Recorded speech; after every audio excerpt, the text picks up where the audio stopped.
Oh, honey. I still remember that rainy afternoon like it was yesterday. I was rummaging through some old boxes in the attic, looking for a lost photo album, when I stumbled upon a crumpled envelope. My hands trembled as I opened it, and what I saw inside made my heart stop cold. Bank statements, luxury car receipts, property deeds in my grandson's name. For 3 long years, I'd scraped by on my pension to support his starving artist dreams, only to learn he'd been living like a king all along.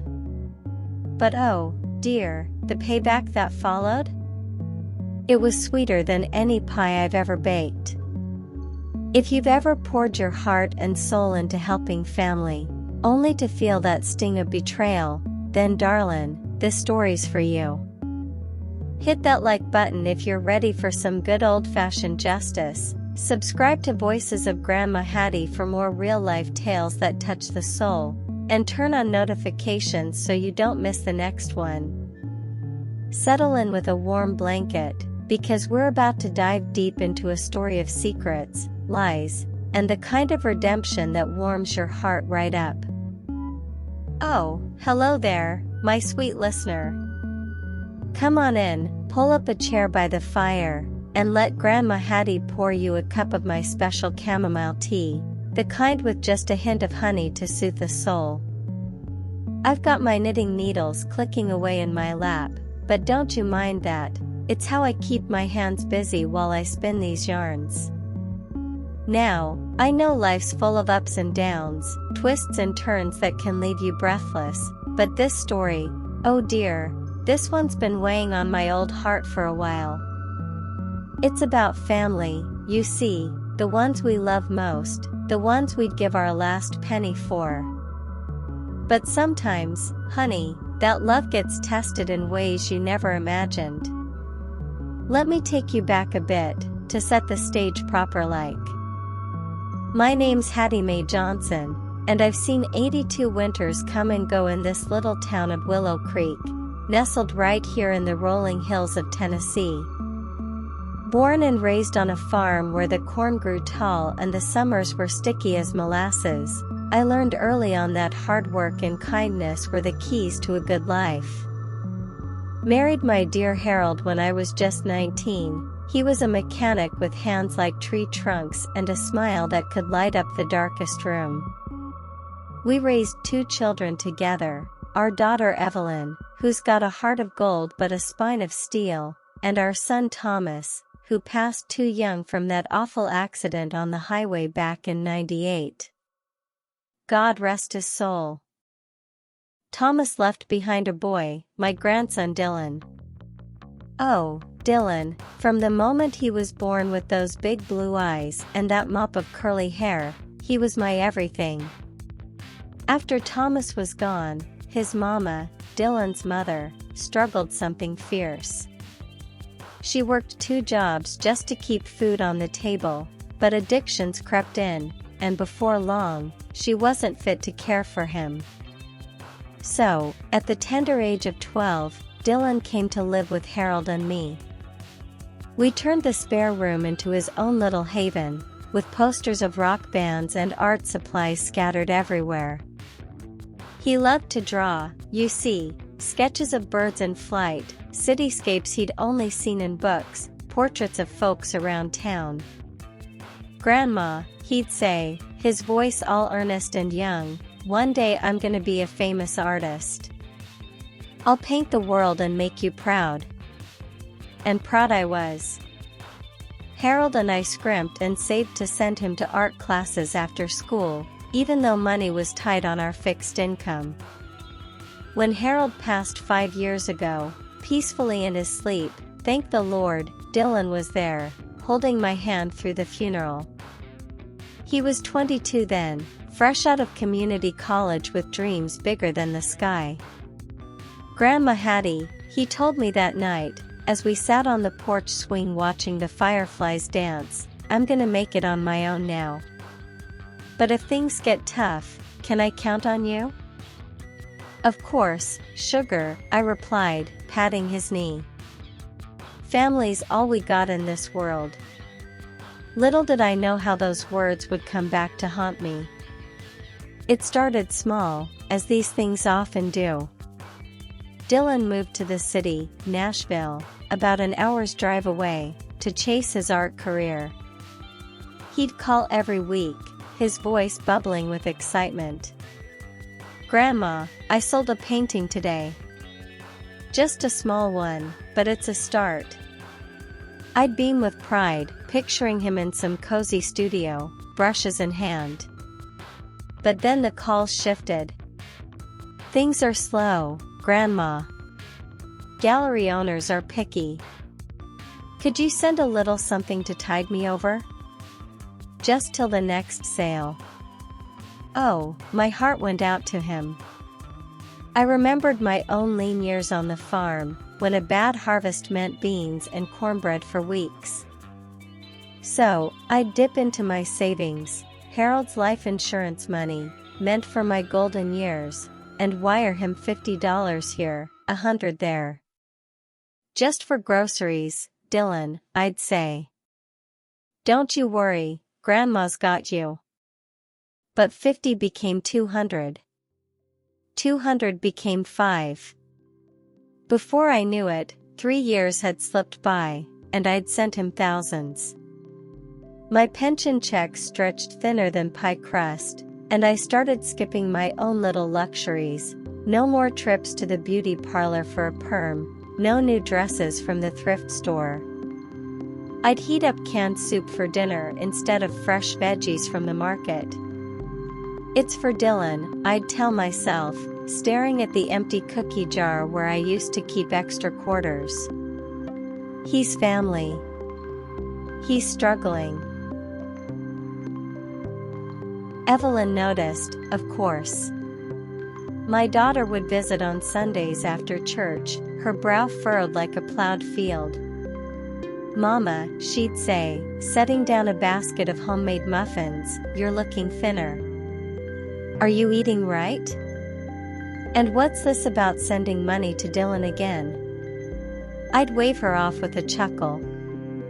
"Oh, Evelyn, he's just hitting a rough patch. Artists have to pay their dues, you know. Remember how your daddy worked double shifts to buy that old Ford?" Same thing. But deep down, a tiny seed of doubt sprouted. Dylan visited less and less. When he did come, he'd arrive in ratty jeans and a faded t-shirt, paint splatters on his shoes like badges of honor. "Grandma, the rent's due, and I've got this big show coming up. If I could just borrow a bit more." His eyes would plead, and I'd melt like butter on hot biscuits. One Christmas, he showed up empty-handed, no card, no gift, just a hug and a story about how his latest exhibition fell through. I handed him an envelope with $500, my holiday bonus from Social Security. "Merry Christmas, sugar. Use it wisely." Now, let's talk about the neighbors, because in a small town like Willow Creek, everyone's business is everyone's business. Mrs. Gladys from across the street would cluck her tongue over coffee. "Hattie, that boy's got you wrapped around his finger." Artists these days, half of them are just lazy dreamers. I'd bristle, defending him like a mama bear.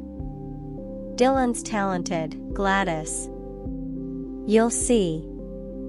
One day his paintings will hang in museums." But the doubts grew. I'd lie awake at night, the house creaking around me like an old friend sighing, wondering if I was being foolish. Harold's voice echoed in my mind, "Hattie, love with your heart, but protect it with your head." Still, I kept sending the money. 3 years, my dears, 3 long years of sacrifice. My arthritis flared up from the stress, and the doctor prescribed pills I could barely afford. Evelyn offered to help, but pride stopped me. "No, darlin', I've got it handled." Then came that fateful day. It was a drizzly Tuesday in early fall, the kind where the leaves stick to the sidewalk and the air smells like wet earth. I was up in the attic, sorting through boxes for the church rummage sale. Dust motes danced in the beam from the single bulb, and I coughed as I pulled out old photo albums, Harold's war medals, baby clothes from when Thomas was little. Places like the Bahamas. Property deeds for a house, no, a mansion, in the hills outside the city. And the dates, they went back 3 years, right when he'd started asking for money. My heart pounded like a drum in my chest. No, I whispered, this can't be right. But there it was, black and white, Dylan wasn't struggling. He was thriving. Secretly wealthy, playing the poor artist while I went without. I sat there on the attic floor, tears streaming down my cheeks, feeling like the biggest fool in Tennessee. All those nights I'd worried about him going hungry, while he was dining on steak and lobster. The betrayal cut deep, sharper than any knife. But oh, honey, Grandma Hattie doesn't stay down for long. I wiped my eyes, stood up straight, and thought, what would Harold do? He'd say, confront it head on, but with smarts. Back in Willow Creek, I made that one call. Not to Dylan, to my lawyer, old Mr. Perkins, who'd handled Harold's will. See, in all those years of supporting Dylan, I'd never changed my estate plans. Everything, the house, the savings, what was left, the family heirlooms, was set to go to him and Evelyn equally. But now? Oh, no.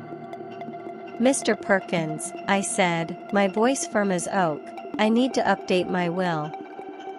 Immediately. We met that afternoon. I explained everything, showed him the papers.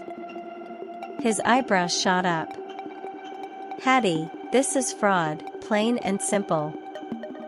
We could press charges. I shook my head. No need for that mess. Just make sure Dylan's cut goes to charity, the art school in town, perhaps. And Evelyn gets the lion's share. He nodded, drawing up the papers. I signed with a steady hand. Then, I invited Dylan over for Sunday dinner. Come on home, sugar, I said on the phone, sweet as pie. Grandma's making your favorite pot roast. He arrived looking nervous, like he sensed something. We sat at the table, Evelyn joining us, the air thick as gravy. I held up a hand. It's done, Dylan. But know this, you've been removed from my will. Every penny goes elsewhere now. He begged, tears in his eyes. Please, Grandma, I love you. I'll pay it back. But my heart, though aching, was resolved. Love isn't about taking, sugar. It's about giving. You forgot that. He left that night, tail between his legs. Last I heard, he sold the mansion to pay debts. Turns out his wealth was built on shaky ground, loans, and risks. Now he's truly struggling, working a real job. As for me, I sleep better. Evelyn helps more, and we've started a little fund for local artists, the honest ones. Family is everything, but trust must be earned. Remember that, honey. Now, if you'll excuse me, this tea's gone cold. Until next time.